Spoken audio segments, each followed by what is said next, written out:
അമ്മസ് വ്ലോഗിലേക്ക് എല്ലാവർക്കും സ്വാഗതം. എല്ലാവർക്കും സുഖമാണെന്ന് വിശ്വസിക്കുന്നു. ഇന്ന് ഞാൻ ഉണ്ടാക്കാൻ പോകുന്നത് ചപ്പാത്തി വെച്ച് ഒരു കുത്തിപ്പൊരിയാണ്. അതിനായി ഒരു ചീനച്ചട്ടി അടുപ്പത്ത് വെച്ചു. കുറച്ച് വെളിച്ചെണ്ണ ഒഴിച്ചു കൊടുത്തു. 2 സവാള ചെറിയ കഷ്ണങ്ങളാക്കി അരിഞ്ഞത് ചേർത്ത് കൊടുത്തു. ഒരു കഷ്ണം ക്യാപ്സിക്കം ചെറുതാക്കി അരിഞ്ഞതും ചേർത്ത് കൊടുക്കാം. 2 പച്ചമുളക് ചെറുതാക്കി അരിഞ്ഞത് ചേർത്ത് കൊടുക്കാം. ഒരു തക്കാളി മീഡിയം സൈസ് ചെറുതാക്കി അരിഞ്ഞത് അതും ചേർത്ത് കൊടുത്തു. ആവശ്യത്തിന് കുറച്ച് കറിവേപ്പില, മല്ലിയില ചെറിയ കഷ്ണങ്ങളാക്കി അരിഞ്ഞത് അതും ചേർത്ത് കൊടുത്തു.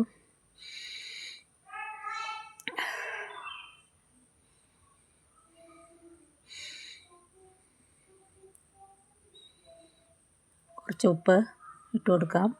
ആവശ്യത്തിനുള്ള പൊടികൾ ചേർത്ത് കൊടുക്കാം. മല്ലിപ്പൊടി, മഞ്ഞൾപ്പൊടി, മുളക് പൊടി, ഗരം മസാല പൗഡർ എല്ലാം അര സ്പൂൺ വെച്ച് ഇട്ട് കൊടുത്തു.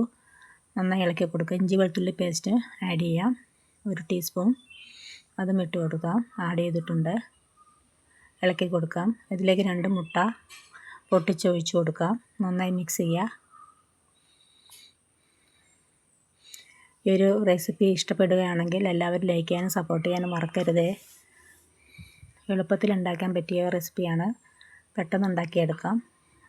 ചപ്പാത്തി ബാക്കി വരികയാണെങ്കിൽ ഇങ്ങനെയൊന്ന് ഉണ്ടാക്കി കൊടുക്കാൻ കുട്ടികൾക്ക് വളരെയധികം ഇഷ്ടപ്പെടും. അതിലേക്ക് ചെറിയ കഷ്ണങ്ങളാക്കി അരിഞ്ഞ ചപ്പാത്തി ആഡ് ചെയ്ത് കൊടുത്ത് നന്നായി ഇളക്കി കൊടുക്കാം.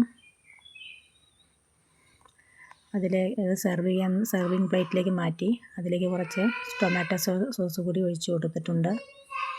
നല്ല ടേസ്റ്റാണ്. എല്ലാവരും ഒന്ന് ഉണ്ടാക്കി നോക്കണേ, സപ്പോർട്ട് ചെയ്യണം.